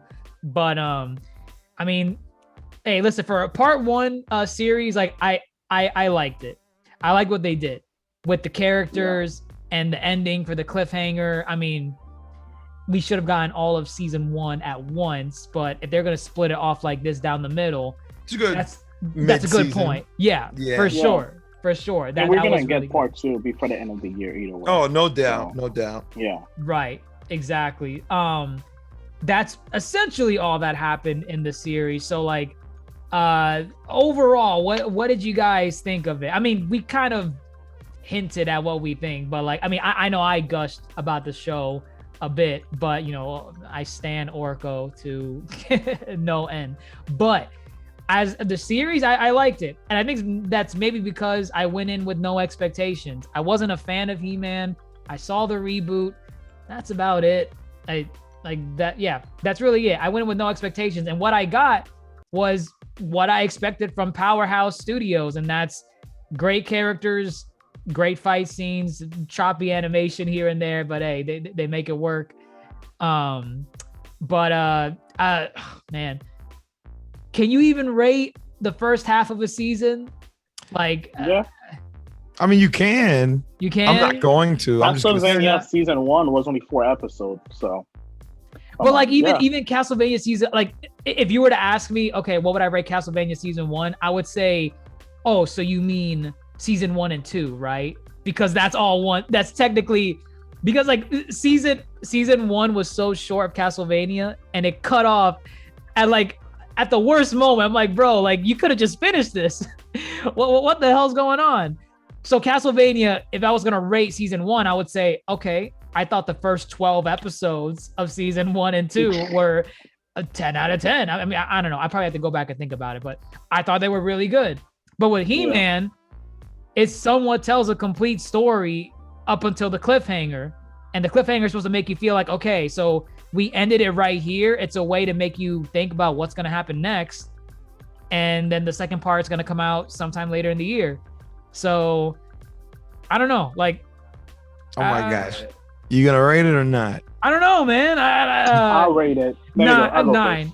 Actually, no. 9's too high. 8. I'll give it 8. 8. I'll stand on that. 8 out of 10. I give it a 9. I enjoyed it a lot. I'll give it a 9. Yeah, I give it an 8. Good. I'm it was just good. It was good. I enjoyed it more than Blood of Zeus. I'll say that. I definitely 100%. enjoyed it more than Blood of Zeus. Yeah. And again, they could have done the easy thing to do a reboot or just kind of give us another cliched story of He-Man in this realm. The origin They chose story to do again. Yeah, they chose to do something different, and it's working. And it comes from a logical point too. It's not like these characters, like the villains, are just teaming up with the heroes because they never done it before. Their goals align, and it makes sense. And yeah, I like what they're doing, and I like to see where they go in season 2 because again, we didn't talk about this. Yeah, eva-lynn. Again, I'm gonna keep talking about Orko. I'm gonna talk about eva-lynn. She was totally hesitant when Skeletor said, "Come back to my side." You know. Oh yeah, 100%. She totally had a huge hesitation moment. So they're riding this gray area of what these characters will do, how far they're willing to go. And it's a great setup for what's ever coming next. So it's an 8. I will always get on this studio for the animation. Oh my goodness. Wait, you don't like it? You don't like it? You know when they deliver. Castlevania, they I deliver. do. Yeah. Okay. What are they holding back for? Come on. Like, just make it flow, man. Make it flow. People are gonna like it. I mean, there were some give flow them the moments, budget. like when Teela, she had the staff, and she was like doing all the twirly stuff. She did do a twirl, and I was like, oh, that's So recycled animation of the Morning Star. Likely, yeah. Oh my god. Listen, no, I do get what you're saying, because like in Castlevania, I mean, you have some just beautiful iconic moments with like the Morning Star. I remember when Trevor, right? Trevor Belmont. Yeah. He got the Morning Star for the first time. I remember him swinging that bad boy like crazy, and that just looked beautiful when he was first using it. I didn't really get that in Masters of the Universe. I didn't really. Maybe they're waiting for like a big battle to happen. Maybe. Yeah. Like a very cool clash to happen. So, right. It's because like the Orko animation when Orko was going against the dude. Oh, that was Scarecrow? that was probably some of the better animated parts. It was for sure. Yeah, they'll come when they come, I guess. But when I saw He-Man connecting his fists, like that didn't look like a devastating punch. Like that punch you just did I don't know. Okay. It was to some ground. I was like, the punch you just did to the ground over there, you should have did that to his face. What are you doing? You should have cracked his jaw open. Why are you holding back? Well, I mean, that kind of goes back to what Skeletor was talking about him earlier. He's like, you finally used that sword the way it was meant to be, boy. Or no, I guess, yeah, He-Man. But he's probably pulling his punches, and I'm like, oh, okay. He was afraid of sending people to the hospital. It's gonna be expensive getting magic water. Listen, the man's trying to take over all of Eternia. You better punch the living daylights out of him. But I digress. I'm just being nitpicky. So I think overall, from what I gather, we all pretty much enjoyed it. We're on the He-Man train. We are gonna watch it. I'm excited.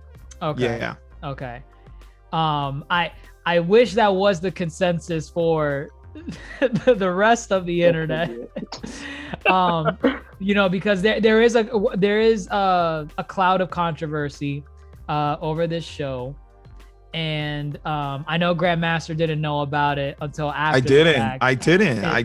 I honestly didn't. And I mean, you really wouldn't. I mean, because me, I knew about it going in, but it didn't really bother me as I was watching it. I was just kind of watching it as its own thing. But basically, so months and months ago, there were a couple like YouTubers or content creators that they basically got a hold of the plot synopsis. I don't know if it was through a leak or just a summary of the plot that was readily available, but they got a hold of the plot synopsis and they were getting pissed from what they were reading, because apparently in the plot synopsis, it made it seem like this was going to be a show about Teela instead of He-Man, because the show before was about He-Man. All the iterations of He-Man, it was literally called He-Man and the Masters of the Universe. Again, like we said earlier, this show was kind of teetering the water by just being called Masters of the Universe Revelation. So people were getting pissed that the show was seemingly going to be a Teela-centered show. And then you had executive producer Kevin Smith coming on, taking to Twitter, and basically telling those people to shut the hell up. This is a show about He-Man. It's a He-Man show. You guys are being trolled. Like, I'm kind of like, Matt, what was it? Ad-libbing. I'm kind of like, summarizing. You're paraphrasing what he said? I'm paraphrasing what he said. But basically, he told those people to shut up. They don't know anything about the show. He was involved with the show. It's a show about He-Man. Get out of here. Then the show came out. You just heard us talking about the praise of the show. This is not a show about He-Man. This is a show about Teela. This is a Teela, in my opinion, this is a Teela focused show. It does revolve around the effects of He-Man and like what his decisions caused, which I guess maybe that's what Kevin Smith was talking about, because he's like, it's a show about He-Man on how his decision affected all of Eternia and how they come back to resurrect. But I doubt that's what he meant, though, because this is a show about Teela. A lot of the character moments are about Teela, and like it's following Teela, and that fits the description of what the show, the plot synopsis was in the beginning, like months ago. So now you have all these fans in quotation marks, review bombing. They're review bombing this show. If you go on Rotten Tomatoes right now, I think the critic rating is like in the 90s, and from when I last saw it, and the God, what do you call those? The fan reviews. It's like 25%. It's like in the 20s. Oh, really? Their review it was really bad. bombing. All because the He-Man fake out. The He-Man fake out. And I guess part of it was the He-Man fake out. And then the other half was Kevin Smith. Kevin Smith could have just kept quiet. Kept quiet. And Kevin Smith came out and he dispelled those people complaining about the show, saying, no, it's not about Teela. Shut up. It's about He-Man. Then the show comes out. It's not about He-Man. Well, go ahead, Toasty. This is an issue. I have no problem with the show. I understand why the original fans care. I thought it was a great show either way. But what Kevin Smith did is what a lot of companies try to do. If you know you're going to release something controversial and you're proud of your show, which he is, if you go to his Twitter page. Oh, yeah, he's proud of it. He stands by it. Yeah, stand by it. Instead, what we have is a bunch of YouTubers complaining, saying, well, I used to watch this show when I was younger with my brother that died like 50 years ago before the show came out, and this is affecting me. I'm like, dude, like, move on. Don't listen to those people. You are a director. You are famous enough. I honestly cannot understand how these famous people can get all of those random trolls online get under their skins. It makes absolutely no sense. Oh, you have an issue with him coming out to say something. Yes. If he had come out, I would have had more respect for him if he had said, yes, this show's about Sheila and you're either gonna enjoy it or not enjoy it. That's not my problem. But this is the vision that our team decided on this group of characters. He-Man will appear and those other characters will appear, but I am proud to stand by my show. What he did instead was say, no, this is about He-Man. Please come watch the show so we can get our review rating up really quickly. And then he kind of went after, that's the worst part. He went after the YouTubers that were criticizing him, calling them liars. Yeah, when in reality, they were telling the truth. You didn't have to go that far, my man. Just stand by your show. If your synopsis comes out, say, yes, it is about that. And I guess at the end of the day, you're either going to like it or you're not going to like it. As simple as that. Yeah, he wanted to take a step further. Like, I really hate the celebrities. Yeah, I really hate them because it makes you like, you're two-faced from now on. And whenever something happened with you and you're involved with it, you practically tell me I cannot trust your word on it. Right. Because can you imagine if Grandmaster had come out with the plot for, I don't know, whatever Marvel show is coming out, and we just jump on him, calling him dumbass, saying, dude, like, we're not going to believe you. You obviously are a goddamn idiot. I was working for the movie, and I know what's going to happen. And then the movie comes out. I'm like, you know what? That was a good movie, guys. And your Grandmaster's saying, but wait, no. Mute him, please. Whoever owns the country, mute him. Yeah, that was a great movie, guys. Let's all clap ourselves. Great movie, guys. Let's go. Like, come on. Yeah, you got a new fan with me, and I enjoy the show, but you also pissed off a lot of people that were that were old fans, and you pissed off people that went out of their way to defend you when the people came after you for creating this, when the leak came out. I would feel betrayed if I defended this man. I would feel betrayed. Screw him on that. Yes, dude. Can you imagine if somebody came out and say something, you go out of your way to defend Kevin Smith, and he's like, yeah, thank you, dude. This was about this and this and this. And I tell the leakers, you guys are a bunch of idiots. None of you guys were in the writer's room. I lose credibility also because I defended a dumbass that went around lying to people. So, honestly, it's a stupid thing, man. It's just so stupid for him to lie. But hopefully we get part 2. I pray that we have. No, 100%. We're gonna get it. Two. Like it's done. Or like more. It's done. Season 2 at least. I want this show to keep going. We're gonna get it. Right. And hopefully, the fans. I'm telling you, I went online looking for comments. People were going off on this man. Yeah. And the thing I mentioned with the brother, that was not a joke. I legit saw a post of somebody who tried to claim that his brother had died 10 years ago from the release of the show on Friday, and that he used to watch the show with his brother, and this caused him mental anguish and physical anguish because the memory of the show that he had with his brother was destroyed. I'm like, dude, he's such a fucking idiot. But come on. Like, the trolls are gonna be coming after this show, and I'm afraid that because Kevin Smith is attached to this show's not gonna last too long, even though it has potential to be being good. Because like right now, I actually double checked it. Right now, the show critics gave it 95%. It's really, really high from critics. Yeah. Fans, it's at 33%. So it improved since the last time I saw it. Since more people have seen it and trying to cancel it out a little bit. Comments only got deleted too. Think about that. That's what happened with Rotten Tomato. That's they possible. Deleted a bunch of random comments. Yeah, no, that's 100%. Oh yeah, Grandmaster. Yeah. What do you think about this? My issue is this. What? So the big thing is, it's a story about He-Man, and then it's a story about Teela. I don't think this is a story about Teela. Teela just happens to be at the center of the story because who's got the most to lose when Prince Adam dies, as far as, you know, other than the mother and father, it's probably Teela, because, you know, Orko, Man-at-Arms, and Cringer all knew what He-Man was sacrificing if he were to die. They knew he was Prince Adam, right? Right. Here's a character who didn't know. Here's a character who feels some type of way. And it's something new and something fresh. What it sounds like to me is that a lot of people are complaining because what they really wanted was just more of the old. More, and to be honest, He-Man at the center. Yeah. And there's two problems with that. One, you want more of the old, but the old honestly wasn't that good. It wasn't a serial show. It wasn't like a blasphemy. I do not affiliate with this man. We do not know each other. So listen.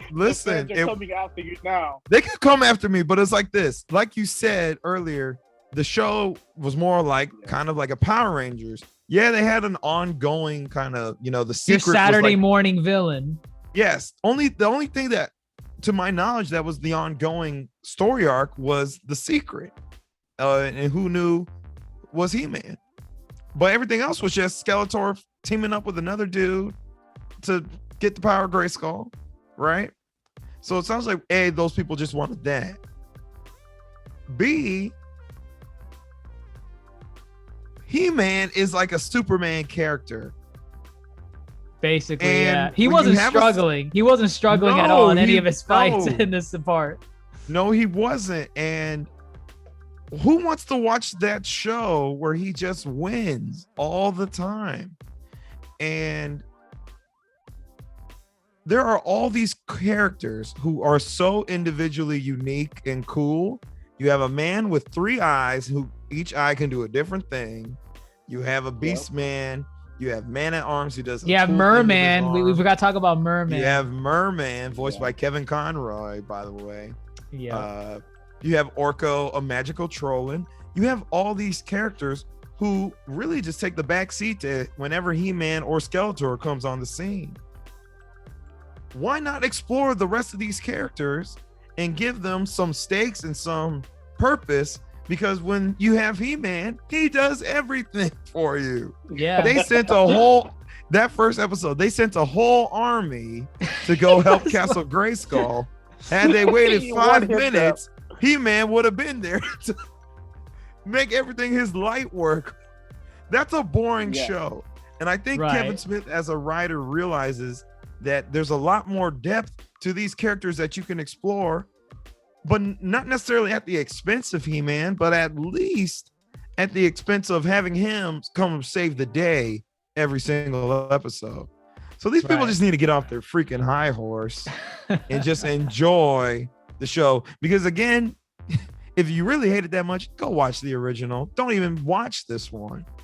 But they're destroying their childhood, man. They're tainting the memories. You're applying logic. Yeah, you're applying logic to a bunch of people that are illogical. You're messing up already. I gotta try. I don't know. Work. Go watch the original. Oh no. This is my show. So I need to watch the new one and complain about it. Listen, it's ridiculous. I don't like the new Rugrats.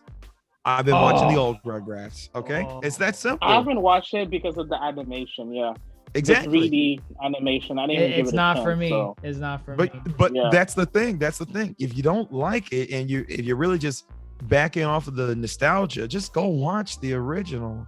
You don't have to watch this one. Like how people know they're mad if they don't complain online? I mean, they can complain all they want. Just express that you don't like it and let it be done. But these are the same people who express that they don't like it and then go look for more things to complain. And and then you get what's happening now. Like they're review bombing the show. And I mean, someone that just judges a show if it's worth watching based off of a review score, they're gonna look at this and be like, oh wow, the critics gave it 95%, but the fans gave it 30. Oh, well, I might as well not watch it. It's not a show for the fans, so I'm gonna skip it. So, it's just weird because He-Man, as cool as He-Man is, it's just the world of He-Man that everybody loved. I don't know any He-Man fans who only ever talked about He-Man. They talked about everybody, you know? I think it's the same way with kind of like Transformers a little bit. Yeah, like you didn't Transformers only talked about Optimus and Megatron. Right. You talked about everyone like Bumblebee, Soundwave, Starscream. Yes. And I guarantee you, I think there's a show going on right now for Transformers on Netflix. There is, yeah. But again, I don't know what it's about. I don't know what it covers. I'm assuming it's Cybertron. Yeah, it's a cartoon. And it's 3D animation. That's why I didn't. That's why I didn't get into it. But it might be good. It might be good. But what I'm trying to get at is like if they were gonna make a Transformers show, I would hope that they would focus on all these other Transformers that I give a crap about. I want to see, like, I get Optimus shtick. I get him. He's the main guy. He fights Megatron. He's the leader. But I want to see some of the moments with some of these other guys, like we were saying earlier. So I kind of see the same. I look at it from that lens in the same way with He-Man. You know, honestly, let me just say right now. I don't think people are mad that they're swinging other characters. Let's be frank. I don't like Teela's character design because of the haircut. I think it's cliche. I think most of those people are just mad that it's a female character that's in me. A female led. Could be very much female empowerment.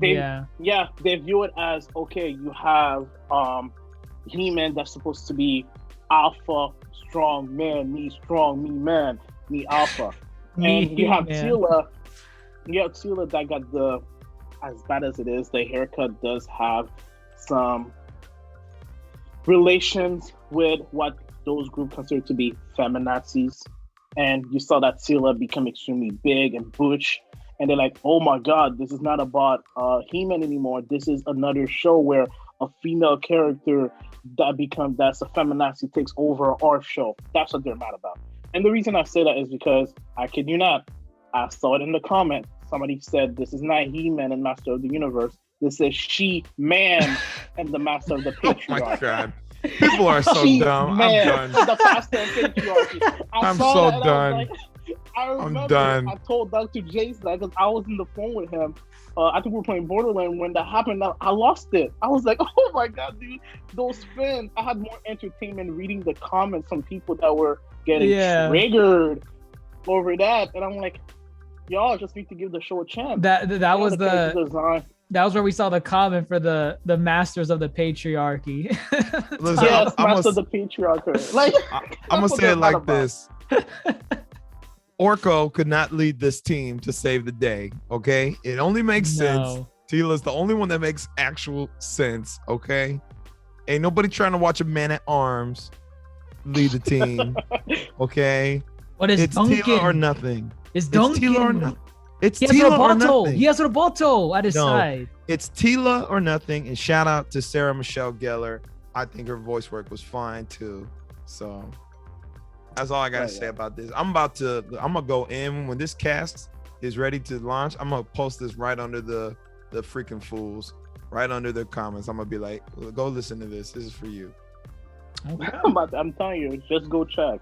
That's the only. No, I am. I'm reading them now. Yeah. I'm reading them. Yeah, people. That's the only reason. Like, they don't care how good the story is. Like, for me as a new fan who never watched the old show, it's intriguing. It's interesting.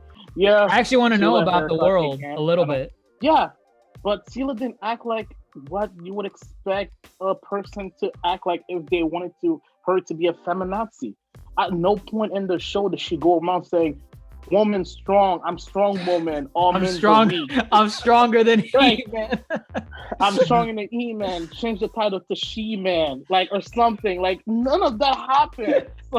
So I don't know why people are mad, man. Just give the show a chance, at least until the end of the first season. Right. Because technically we only got part 1. Just give it to part 2. I mean, for all we know, I mean, part 2 might be He-Man centered more. Like, exactly. You know, like it might shift the focus to He-Man. Technically. Yeah, exactly. He's back. And I mean, he's nerfed, this is not but he's back. Yeah, it could be back. How Adam comes to his own as a hero. Yes, very much. This is not the equivalent of like the 2000 Teen Titan and Teen Titan Go, where the demographic or that is catered to change. No, this is still catered to our generation. This is catered to young adults, young people-ish like us. Yeah, we're getting old, but it's still catered to us. So give it a shot, man. Just watch it. That's all I can say. If you don't want to watch it and you care about She-Man and the Master of Patriarchy, that's on you. And I mean, good luck with you in your life. If you're that angry about things like that in your life, man, I can't help you with that. You can't get a diagnosis from Dr. Toasty. Nah, dude. Send him straight to the ward, dude. Also, I completely forgot about this. Liam Cunningham. He voices Man at Arms. I knew that British voice sounded familiar. Yes, sir. Sir Davos Seaworth, yes. Oh, that's what it is. Yeah. Honestly, I am bad with names. Y'all keep saying those names. I'm like, yo, who are these people? I only recognize Cersei because her voice is iconic, and Mark Hamill, that was also Mark the story. Hamill, yeah. I think. Yeah. I mean, a lot of those, a lot of these voices I just picked up on because I'm like, that sounds so familiar. I mean, Mark Hamill was just obvious, but for sure. Yeah, I mean, I'm really bad picking up voices, and especially English voices is so difficult. Yeah, that's fine. But yeah, I would say that that wraps up our thoughts on She-Man and the Masters of the Patriarchy. Oh my God, Masters of the Universe Revelations. I think we're pretty much all on the same page that show was good. Regardless of our thoughts, negative thoughts that we might have on it with certain characters or whatever, we're still looking forward to part 2, and hopefully that comes out within the next couple months. We still have a release date, but it's a safe bet it will be by the end of this year. We only have 5 episodes left for season 1. So, and hopefully we get a bunch of more, because apparently this show kind of shares the same universe with She-Ra, I think. She-Ra. They do. Or they used to. They do. I don't think it will connect to the She-Ra show. Right. The reboot. Yeah, no. I right. don't think it will. And that show lasted like 4 or 5 seasons, I think. 4 or 5, yeah. So I'm thinking Netflix, they probably want to make this the next She-Ra, the next 5 seasons. But hey, we'll wait and see how part 2 ends. If it leads room for squeakquels of seasons, and hopefully the internet will calm down by part 2 coming out. It won't. It's just gonna keep getting worse. I'm telling you, man. We'll see. But that wraps up our episode, our review for Masters of the Universe Revelations. Let us know your thoughts in the comments below. Did you like this new iteration of He-Man, but also a sequel to this original series? Were you expecting different characters to appear? Do you want them to go more in depth on new ones?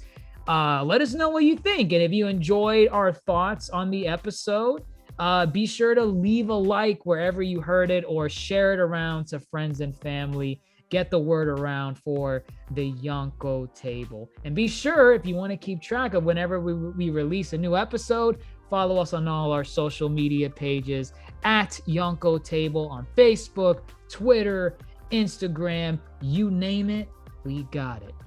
But that's all for this week. I'm DrJaceAttorney, Yonkō host, fellow Yonkō GrandMasterHoop, and fellow Supernova Toasty, signing off. Take care, everyone.